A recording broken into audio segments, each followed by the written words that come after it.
Now available in paperback and ebook.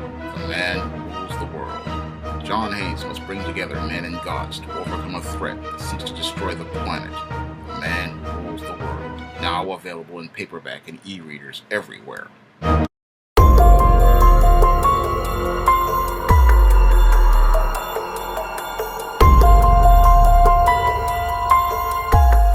A Kentucky sheriff allegedly murdered a judge inside of his chambers.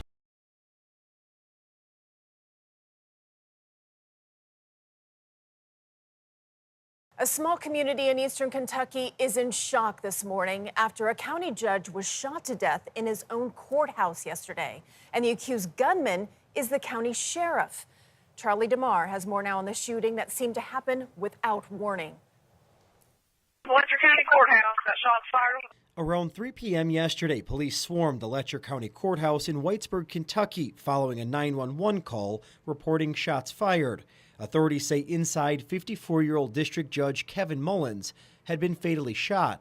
Multiple law enforcement agencies from around the area, along with emergency services, responded to the area and located District Judge Kevin Mullins with several gunshot wounds.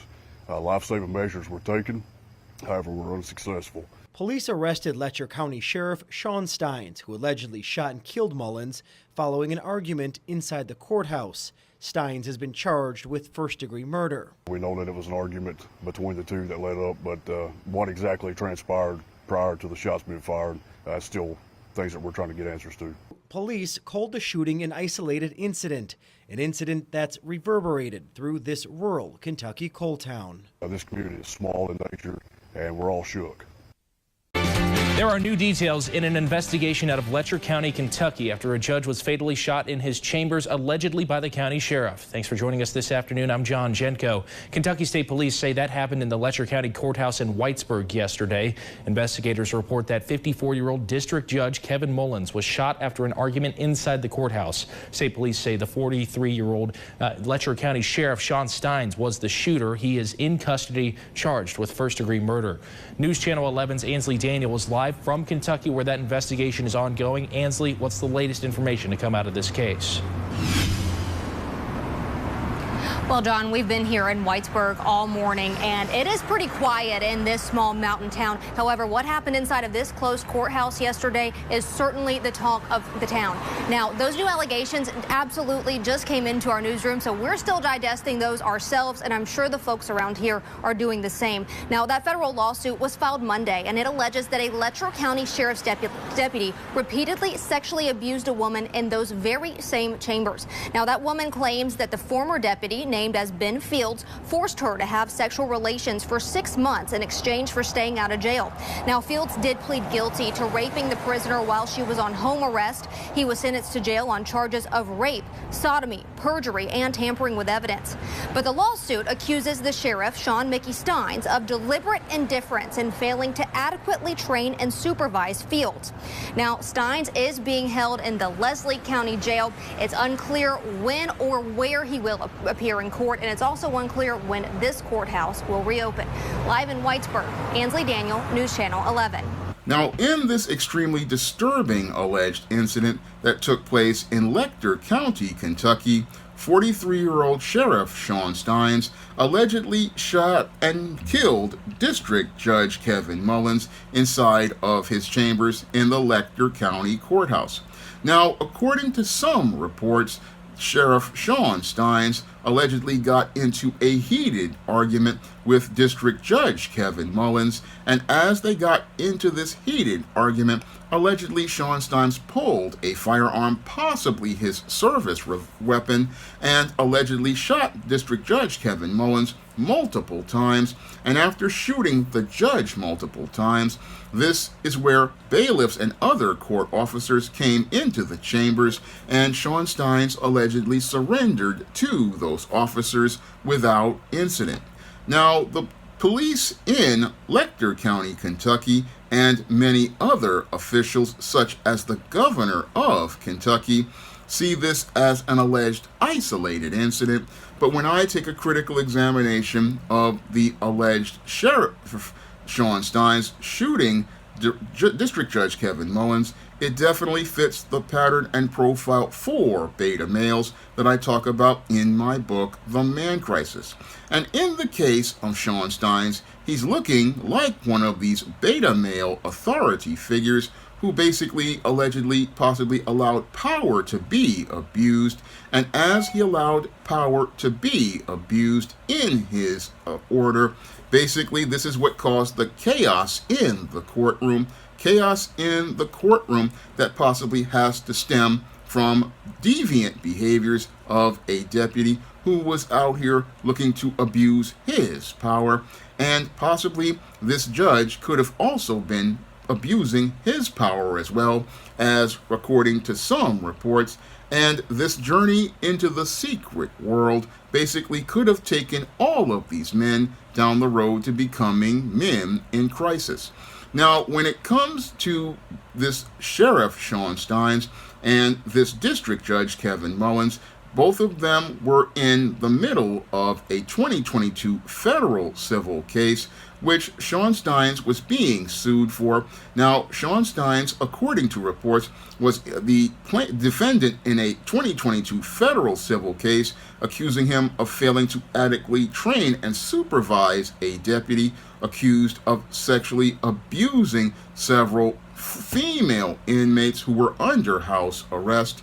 And according to the documents of that lawsuit, it says that that deputy basically allegedly went out, and because these women couldn't afford to be able to pay for house arrest and did not want to go to jail, what this deputy did was allegedly trade sexual favors from these female inmates to be able to stay under house arrest.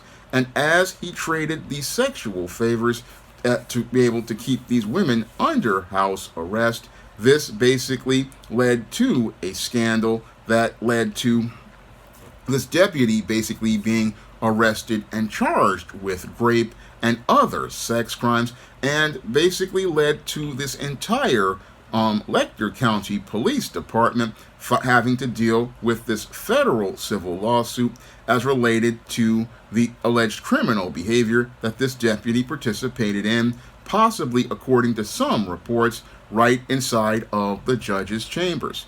And this is the reason possibly for the alleged heated argument between Sheriff Sean Steins and District Judge Kevin Mullins. Possibly both of these men were extremely upset because they possibly saw the dragnet coming in around them as related to this sex scandal, a sex scandal that basically showed how these members of law enforcement who were trusted by looking to protect the public trust and the oath they took to defend the state and federal constitution basically showed how they compromised all of those oaths that they took, and would possibly lead to a scandal that would possibly lead to both men winding up losing their jobs.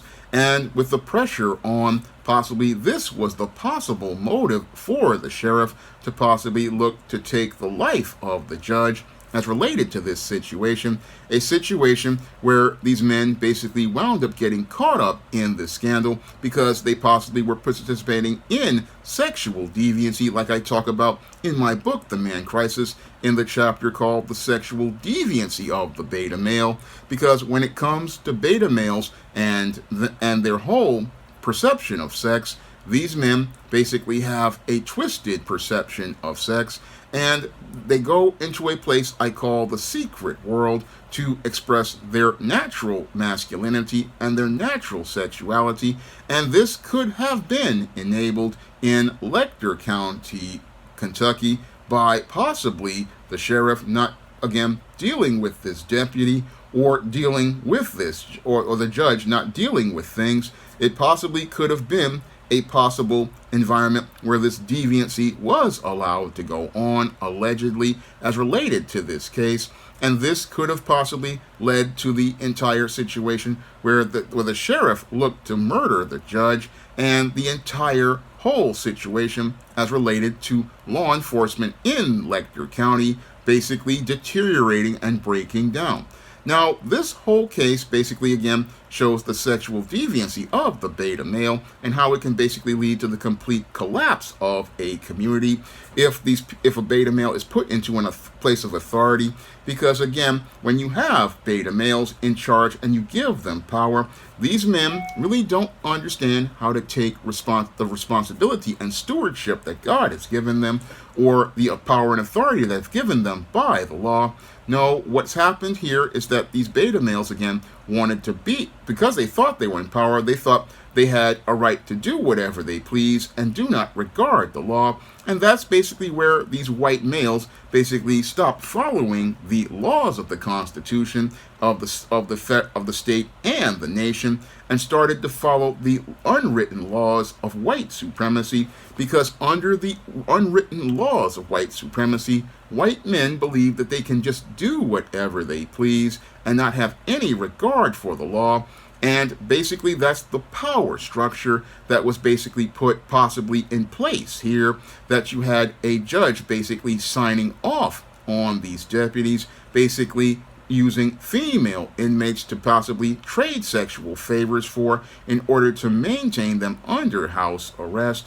And with this judge possibly, allegedly, again, signing off on all of this in an unwritten covert contract, and the whole thing is the whole situation wound up falling completely apart when those women decided to go to federal officials and file a federal civil lawsuit. And that federal civil lawsuit possibly led to a possible investigation that was possibly about to start from organizations like the Department of Justice and the FBI. And that's possibly what led to the sheriff basically having this confrontation with the judge inside of his chambers, and with both of these men basically jammed up and could not go out here and hope that the institution of white supremacy would be able to protect them as related to their sexually deviant scheme. This is possibly what led to this sheriff, who basically was simmering and boiling in anger about this whole lawsuit, basically seething with rage, and with him seeing no real legal recourse or support coming from the judge, who possibly was an accomplice, according to some reports. And I say according to some reports, this is not my opinion, this is what some reports are saying. This possibly could have been the motive for the sheriff to basically wind up shooting and killing this judge, because he felt basically he was on the road from being a member of law enforcement to being on the road to becoming a federal inmate as related to his part in this whole situation. Because as related to this whole situation of the deterioration of law enforcement, where they're saying that he didn't adequately train a deputy. And again, this is not about training, this is about men participating in sexual deviancy. Again, this deputy was basically participating in sexual deviancy, hoping to trade these sexual favors with inmates, basically seeing them as prostitutes that he could go out here and get his sexual pleasure, because he saw his position not as one where he took an oath to protect and defend the Constitution of the state and the Constitution of the federal government. No, as a white male, possibly he saw it as an ability for him to have the power to be able to get his pleasures as related to sexual deviancy. And as he was thinking he could get his pleasure as related to his sexual deviancy in what he believed to be his secret world, where he could go out here and use female inmates to gratify his sexual pleasures while they were under house arrest, and possibly believed to get it co-signed on, according to some reports, as related into the judge's chambers. These men basically perverted the law, and as they perverted the law, they basically created a situation where they were looking, again, not to, again, enforce the laws of the state of Kentucky on paper. They were looking to enforce the laws of white supremacy, where they were white and they said so, and because they were white and they said so, they basically believed that they had the right to basically coerce sexual access out of female inmates believe this, and again, all of this goes diametrically opposed to our U.S. Constitution. Our U.S. Constitution, where it says, 1, a person is innocent until proven guilty, and 2, according to our Constitution, a person is not supposed to be subjected to cruel and unusual punishment as related to being under house arrest. And again, trading sexual favors for house arrest violates the Constitution as related to cruel and unusual punishment, because this was cruel to go out here and look to trade sexual favors, and it was really unusual because it goes against our laws, because prostitution is against the law. And this basically showed how these men had no regard for these women's rights at all, and had no regard for the oaths that they took according to the Constitution, because these men basically were creating their own fiefdom and their own law in Lecter County, Kentucky. And that's something that I believe federal authorities really need to look into, because it basically shows a complete collapse of male authority and a complete collapse of the whole hierarchy of authority, because judges are supposed to be at the high levels to basically make sure that things are going on fairly as related to inmates that are in the court system, and make sure that they're treated right. Moreover, sheriffs are supposed to be enforcing the law and make sure that the law is being enforced by them and subordinates that are under them. And all of that whole situation basically deteriorated, basically because these white males, believed that they, as white men, basically had the power and in that county to do whatever they pleased. And because those men basically felt like they had the power to do whatever they pleased, that's where that county went from being a part of our Constitution as related to the law to being a part of the institution of white supremacy. And what you see with these white men is basically these two white men basically looking to abuse their power the way that many of the paddle rollers and the slave masters used to do as related to abusing the law. I mean, this basically shows, again, a complete breakdown of the entire legal system in this town. And really, there should be a thorough investigation, and lots more people need to be removed from their positions. I mean, this whole situation should trouble people, because this sheriff base and this judge, if these allegations are true, basically were running their own personal fiefdom. And I'll repeat that once more, because again, this shows the abuse of power in that town. And that abuse of power basically was because these white supremacist beta males, and I say white supremacist beta males, believed that they were above the law. And because they believed that they were above the law, this is the reason why these males basically felt that they had the audacity and the justification to abuse these women who were in custody. They believed they had that right basically given to them as related to white supremacy, as related to them being able to indulge in their sexual deviancy. And I say that this is sexual deviancy because these women were basically coerced to basically participate in these sex acts by men who basically abused their power. And after they abused their power as officers of possibly the court and possibly of the law, that's where these men basically started participating in sexual deviancy and possibly looking to support sexual deviancy. And this has nothing really to do with the training of an officer, because a properly trained officer is not going to believe that they have a right to abuse an inmate. No, a properly trained officer basically is not going to be looking for these kind of alleged favors from an inmate. No, what a properly trained officer would do in these situations is make sure that there are female officers in place with these female inmates, and make sure that the female inmates are basically handled by the female officers. That way you don't have any sort of allegation or impropriety as related to an individual in custody. You don't have any sort of improprieties. But these individuals basically, again, were a part of a larger culture part of a larger culture that beta males participate in when beta males get into positions of power, because when it comes to some beta males, when they come into positions of power, they believe it is their right to go out and basically abuse that power,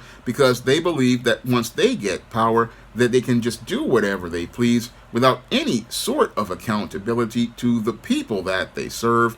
And since they believe they have a right to do whatever they please, they believe they don't have to be accountable to anyone. And that was the covert contract that possibly led to Sean Steins and Kevin Mullins basically having that whole altercation inside of the judge's chambers, where things came to a head. Things came to a head because both of these men basically were thinking they were above the law and they could abuse people, and with their abuse, basically them on the road to being held accountable for this possible abuse. This is where the sheriff, basically an authority figure, felt that he was, again, in his justification for taking the life of the sheriff. That's possibly what happened here as related to this entire disturbing incident. A disturbing incident that, again, shows us what happens when beta males come into power. Beta males, when they come into power, don't look to maintain order. No, they look to go out here and create covert contracts with those who basically are unethical, and they look to create these covert contracts because they want to be able to get away with their, again, criminal behavior, and because they want to get away with their criminal behavior, they give passes to other people, and that leads to a complete breakdown of the law and the order in a society. It leads to the complete breakdown and collapse of the law and order in a society, and leads to the chaos that went on. The chaos that went on not only possibly in the judge's chambers as related to these alleged sexual favors, and the deputy believing that he had the right to indulge in those sexual favors with female inmates, it also led to the chaos as related to this sheriff looking to take the life of this judge, according to some reports, because this sheriff basically thought that since he was above the law and thought he could do whatever he pleased, he thought that now he had the right to be justified to take the life of the judge, because he basically thought that since this judge wasn't going to be able to help him or get him out of the possible lawsuit or the possible scandal regarding the situation, this is where this sheriff took the law into his own hands, because he didn't want to be accountable for his part as related to that federal civil lawsuit, a federal civil lawsuit that possibly should have led to an FBI or Department of Justice investigation, because it's clear that the whole situation in this town has completely deteriorated as related to the law, because we've gone from the law of the U.S. Constitution to the law of white supremacy, where these white men felt like they were white and they said so, and because they were white and they said so, they could do whatever they please. Now, what's even more disturbing about this whole situation is that after taking the life of this judge, this sheriff has not resigned his position, showing how he has no respect for the oath that he took as the sheriff to defend the Constitution and defend the laws of this land. This is where the sheriff basically shows no regard for the structures of authority after allegedly participating in this crime. And right now, the governor is now writing a letter telling him that he needs to resign his position or face removal proceedings. And it basically shows how this man basically has no regard for the law, because he basically, like many white supremacists, believe that because he is white, he is the law, he is order, he can do whatever he pleases. And this is quite troubling, because here's a man who allegedly shot a member of the judicial branch of government and basically was again shooting a judge, and now is looking to possibly defy the governor of the state. Again, showing how this man had no respect for male authority, no respect for male authority figures, no respect for the laws that he had taken an oath to defend. And it's quite troubling, because it shows how this man, again, doesn't know how to be a man. And I should stop saying that he's a man. He's a male, because this male has no respect for the laws that he took an oath to defend. Again, sitting here and in jail for the alleged murder of this judge. Now, he's innocent until proven guilty, but the whole thing is he basically was seen at the crime with the weapon and basically surrendered to court officers and still has no regard for the law. But this basically shows the audacity of this white male's privilege, shows you the audacity of white privilege, because this guy basically felt he could, again, go beyond the laws of the state, go beyond the laws of the federal government, and just do whatever he pleased. And this is the type of beta male that we have out here in positions of power. When you put a beta male in a position of power, they basically, again, believe that they are above the law, and that's what makes putting beta males in places extremely dangerous, like here in New York with New York former Mayor Bill de Blasio, who basically unilaterally created a mandate that told people they couldn't work without being given a COVID vaccine, and believed he could just do this basically unilaterally without support from the city council. And sadly, people didn't challenge him on that, because that abuse of power basically made it where people like the next mayor, Eric Adams, believed he could go out here and do this. But this is the type of behavior that beta males participate in when they aren't checked, because other beta males want to create covert contracts where they look to believe that they can go and get more power to abuse people. And this is the type of behavior that happens when people don't check a beta male, don't check a beta male as related to their out of control behavior, because their out of control behavior not only shows how they are men in crisis, but they can also put a nation in crisis due to their dysfunctional whole ideals of leadership, because for them, people aren't people and people don't have rights. That's why this deputy was abusing this woman. No, this deputy was abusing this woman because he didn't see her as a person. He saw people as objects that he could go out here and do whatever he pleased to gratify his deviant sexual pleasures. And what's really troubling is that this sheriff did not go out here and discipline or terminate this individual. No, there's a whole culture here looking to, again, protect these individuals, and that's what makes the institution of white supremacy a sick and depraved institution, because this institution basically was looking to abuse people and didn't see people as people that had rights. No, they saw them as objects they could do whatever they pleased to, and that's what makes this whole situation quite troubling. You had people who, again, were entrusted with the law, men who were entrusted with the law, and sadly, instead of those men looking to, again, protect the trust, they look to, again, destroy that trust, because these are not men, but basically sick, depraved men in crisis. Now, if you want to learn how to identify the behaviors of beta males and how to correct that behavior, you can pick up my book, The Man Crisis, on Amazon.com in paperback and Kindle format. You can also find The Man Crisis at other online booksellers like Draft to Digital, Google Play, Barnes & Noble, and big box retailers like Walmart and Target. And if you'd like to see me make more videos about the Man Crisis and the solutions to the Man Crisis, you can drop a donation to the Patreon, the PayPal, or the Cash App by clicking the links in the description box. That's all I have to say for this video. You can comment, rate, and subscribe. Now available for the first time in paperback. Stop Simping in the Workplace. Men, learn what you need to know in order to protect your job from workplace predators with Stop Simping in the Workplace. Available in paperback at online booksellers everywhere.